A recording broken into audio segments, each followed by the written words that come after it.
Halo, apa kabar penonton? Jumpa lagi di channel Elma. Kali ini aku akan menceritakan alur cerita dari film berjudul Time yang rilis tahun 2018. Film ini diperankan oleh Kim Jung Hyun sebagai Suhu dan So Hyun sebagai Ji Hyun. Sebelum mulai menonton, jangan lupa untuk subscribe dulu channel ini ya.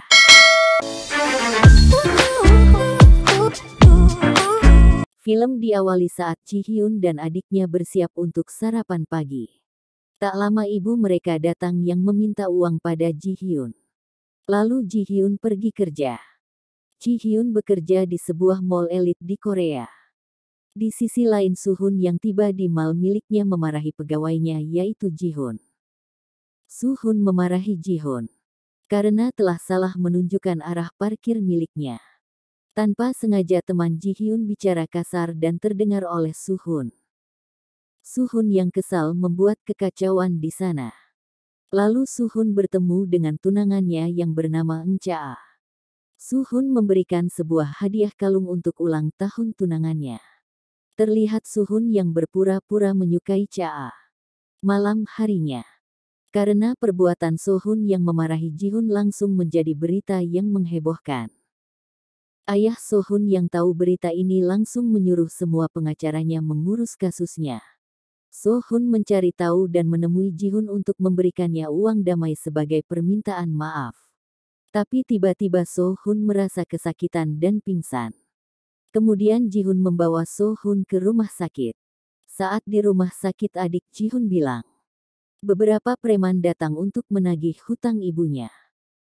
Di rumah Ji Hyun yang kesal karena sering disusahkan oleh ibu dan adiknya, memutuskan untuk meninggalkan rumah. Tapi sayangnya uang diberikan Suhun tertinggal di rumah Ji Hyun. Pagi harinya di rumah sakit. Saat Suhun tersadar, dokter memberitahu kalau Suhun terkena kanker otak. Karena kankernya ganas, dokter bilang umur Suhun tidak akan lama, karena operasi atau melakukan kemo tidak akan bisa menolongnya. Suhun yang syok tak percaya dengan penyakitnya. Pergi meninggalkan ruangan dokter dengan memaki. Hari berikutnya, Ji Hyun menemui adiknya untuk bertanya tentang uangnya. Adiknya bilang, uangnya diambil oleh ibunya. Ji Hyun yang marah menyuruh adiknya untuk segera mengembalikan uang tersebut. Lalu di tempat lain Ji Hyun menemui pacarnya. Dia meminta Ji Hyun untuk berhenti di perusahaan dia bekerja, karena kasus dengan Suhun. Tapi karena Ji Hyun yang sangat membutuhkan pekerjaan dia menolak untuk berhenti kerja. Malam harinya, adik Ji Hyun yang terpaksa pergi ke sebuah klub malam. Untuk bekerja sebagai wanita penghibur, demi bisa mengembalikan uang kakaknya yang dibawa kabur ibunya. Tak disangka malam itu adik Ji Hyun dipesan oleh Suhun. Kemudian Suhun dengan sengaja memanggil tunangannya, Cha untuk datang ke hotel. Setibanya di hotel Cha, yang melihat adik Ji Hyun bersama Suhun membuatnya cemburu. Dia memukul adik Ji Hyun dan menyuruhnya untuk mengambil uang yang ia lempar ke kolam renang. Adik Ji Hyun yang sangat membutuhkan uang, berusaha mengambil uang di dalam air, tapi karena dia yang sangat mabuk, membuat dirinya jatuh ke dalam air dan mati tenggelam. Pagi harinya Suhun terbangun karena bunyi alarm ponsel milik adik Ji Hyun. Lalu Suhun mencarinya. Lalu Suhun melihat adik Ji Hyun sudah tak bernyawa di kolam renang. Suhun yang semalam juga mabuk tak ingat apa yang terjadi. Ia mengira kalau dirinya sudah membunuh orang. Tak lama pacar Ji Hyun yang merupakan pengacara keluarga Suhun menemui Suhun ke hotel karena perintah ayahnya. Dia melihat Suhun yang terdiam bersama mayat adiknya Ji Hyun. Lalu Ji Hyun datang ke rumah sakit untuk melihat mayat adiknya. Pacarnya yang bekerja di keluarga Suhun harus memihak pada mereka. Dia membohongi Ji Hyun kalau adiknya tewas bunuh diri. Dia juga ditugaskan untuk menghilangkan barang bukti pelaku pembunuhnya yaitu Cha. Dia memanfaatkan keadaan Suhun yang mabuk, dia berbohong kalau Suhun lah pembunuhnya. Ji Hyun yang yakin adiknya dibunuh, meminta polisi untuk melakukan otopsi. Tapi pacarnya sudah menyuap dokter untuk memalsukan fakta kematian adiknya. Sohun yang berusaha mencari kebenaran kalau dia juga memanggil tunangannya pada malam itu. Meminta polisi untuk melihat CCTV tapi lagi-lagi pengacaranya sudah menyuruh orang lain untuk menghapus rekamannya. Sohun terus merasa bersalah karena tak ingat apa yang terjadi pada malam itu. Jadi Sohun mengikuti kemanapun Jihun pergi dan menolongnya saat keadaan apapun, sebagai rasa tanggung jawabnya. Jihun yang belum tahu kalau Sohun yang dituduh menjadi pembunuh adiknya, mengira Sohun adalah bos yang baik yang mau menolong dirinya. Pacar Jihun yang tahu, Jihun sedang membutuhkan uang untuk biaya pemakaman adiknya. Meminta ayahnya Sohun bertanggung jawab dengan memberikannya uang sebesar 10 juta dolar untuk jasanya membersihkan kasus Sohun dan tunangannya. Mengetahui keadaan Jihun akan semakin sulit, dia memutuskan hubungannya dengan Jihun. Lalu Jihun pergi ke sebuah penjara. Menunggu ibunya bebas.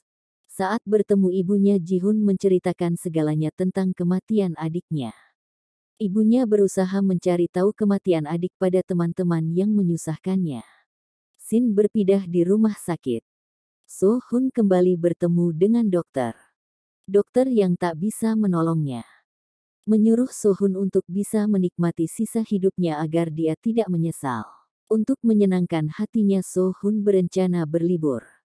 Dia pergi ke mall milik keluarganya untuk membeli baju baru.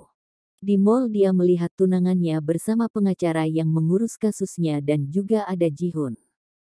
Sohun yang tahu Jihun dan pengacara itu berpacaran, menolong Jihun untuk berhenti menjadi pembawa tas tunangannya. Suatu hari bos dari tempat hiburan di mana adiknya Jihun bekerja bercerita pada ibunya Jihun kalau dia memiliki rekaman CCTV di kolam renang. Dia tahu siapa pembunuh adiknya. Dia mengajak ibunya Jihun untuk bekerja sama agar bisa memeras orang kaya yang menyuapnya. Akhirnya ibunya Jihun dan temannya berjanji bertemu dengan orang yang menyuap mereka, yaitu pacar Jihun. Pacarnya Jihun sudah merencanakan sebuah aksi untuk menghilangkan nyawa mereka. Dia yang panik dan takut tetap akan diperas, terpaksa membunuh supir bernama Kang Im-bum yang menabrak mobil ibunya Jihun untuk menutup rencananya. Esok harinya Sohun menemani Jihun selama pemakaman. Merasa khawatir dengan kondisi Jihun atas kematian adik dan ibunya, Sohun mendatangi apartemen Jihun. Karena pintu yang terkunci, Sohun nekat masuk lewat jendela dapur. Jihun yang kaget melihat Sohun memarahinya dan menyuruhnya segera pergi. Karena Sohun yang tak bisa terus bersama Jihun, dia meminta teman Jihun untuk mengikutinya setiap hari. Lalu mulai saat itu temannya Jihun tinggal bersama Jihun di apartemennya dan sesekali memberi laporan pada Sohun. Pada akhirnya Jihun mengetahui bahwa Sohun sengaja menyuruh temannya tinggal bersamanya. Suatu malam Jihun yang frustasi datang ke hotel tempat adiknya tewas. Dia berniat untuk bunuh diri di sana. Sebelum melakukan aksinya, Jihun menelpon Sohun. Sohun yang begitu khawatir langsung pergi ke hotel itu. Di tengah perjalanan, karena terjebak macet, Sohun terpaksa meninggalkan mobilnya. Sohun yang berusaha menenangkan Jihun lewat telepon, terus berlari menuju hotel. Tiba-tiba Sohun tertabrak sebuah mobil. Dengan sekuat tenaga Sohun berusaha menjawab telepon Jihun dan tetap berusaha menemui Jihun. Lalu setibanya di hotel, Sohun yang syok melihat Jihun siap melompat dari atas gedung, menceritakan tentang hidup dan masalahnya pada Jihun. Tiba-tiba Sohun mulai kehilangan keseimbangannya, malah diselamatkan oleh Jihun. Berkat cerita Sohun, esok harinya Jihun kembali ceria dan memulai hidupnya dan kembali mencari tahu tentang kematian adik dan ibunya. Lalu Jihun menemui Sohun untuk mengucapkan terima kasih dan memberikannya sebuah kue. Kemudian untuk menghilangkan depresinya, Jihun pindah ke apartemen barunya. Sohun yang tahu Jihun pindah, membeli sebuah apartemen bersebelahan dengan Jihun. Lalu Jihun mencurigai temannya yang memberitahukan kepindahannya pada Sohun. Tapi temannya bilang dia tak pernah berkomunikasi lagi dengan Sohun. Malam harinya Jihun dan Sohun menyadari kalau kamar mereka tidak kedap suara. sehingga mereka bisa mendengar suara satu sama lainnya. Besok harinya Sohun datang dengan membawakan sarapan pagi dari restorannya untuk Ji-hoon dan temannya. Ji-hoon yang melihat makanan dari Sohun merasa sangat senang. Lalu seorang reporter yang ikut memberitakan kasus kematian ibu Ji-hoon. Reporter itu memberitahu kasus kematian adik dan ibunya sengaja ditutupi oleh orang kaya. Lalu Sohun dan reporter itu bekerja sama untuk mencari tahu kebenarannya. Di rumah, Ji-hoon bercerita pada Sohun kalau dia sedang bekerja sama dengan reporter untuk mencari kebenaran atas kematian adik dan ibunya. Lalu Sohun menghampiri Ji-hoon. Sohun melihat Ji-hoon yang sedih karena jam tangan milik Ji-hoon rusak. Karena kasihan Sohun menawarkan untuk membantu memperbaiki jam tangan Ji-hoon. Lalu di restoran Sohun kedatangan reporter untuk diwawancari kasusnya. Tunangannya yang melihat reporter yang terus menekan Sohun, membelanya dan meminta reporter itu untuk pergi. Malam harinya Sohun mendengar Ji-hoon akan pergi. Karena khawatir Sohun menemani Ji-hoon esok harinya. Malam harinya Sohun kembali merasakan kesakitan di kepalanya. Sepulangnya di apartemen, Ji-hoon membuat makanan untuk Sohun sebagai ucapan terima kasih. Besok harinya di restorannya, Sohun memanggil reporter yang dulu pernah mewawancarainya. Hari itu Sohun yang sadar hidupnya semakin sedikit, menceritakan semua kejadian di malam terbunuhnya adik Ji-hoon. Sohun bilang dia tak mengingat apapun setelah dirinya mabuk. Tapi dia ingat pernah menyuruh tunangannya untuk datang malam itu.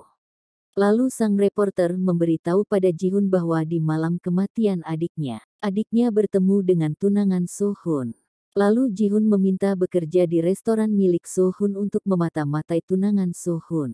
Esok harinya ayah Sohun mengumumkan kalau Sohun dipilih menjadi presidir dari perusahaan milik ayahnya.